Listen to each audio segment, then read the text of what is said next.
Though off the highs achieved at the end of July, global equity markets remained comfortably in positive territory over the past 30 days, led by non-U.S. equities. But we expect tempered U.S. earnings growth, the economy in Europe has notably slowed, and China continues to struggle. We see evidence of complacency and over-optimism within equities, leading us to increase slightly our underweight to stocks globally. Let's take a closer look. Not only are valuations reflecting optimism in U.S. stocks, but optimism is also showing up in earnings expectations. Consensus projections call for low double-digit earnings growth in 2024 and 2025, implying 2023 earnings are substantively below a normalized level. We disagree. Profit margins and earnings for this year appear on track with the pre-pandemic trend, not a trough level off of which to expect more rapid growth.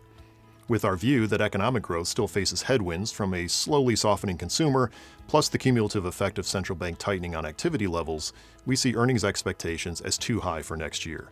This suggests the real forward price-to-earnings multiple is actually somewhat higher.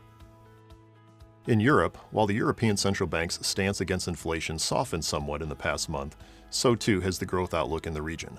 Further, China's economic data continues to worsen, prompting speculation of increased government stimulus, aiding recent market performance.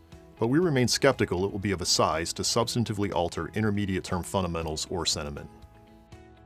In our global policy model, which guides allocation in our multi-asset portfolios, we further modestly lowered risk-taking in our tactical allocation by reducing 1% in each developed market equities outside the U.S., as well as emerging markets, increasing our global underweight to stocks, adding the proceeds to inflation-linked bonds. We believe that stocks have prepaid for a lot of good news on economic growth and inflation. With minimal expected gains in global equities over the next year, we prefer high-yield bonds to developed market equities and natural resource stocks to emerging market equities.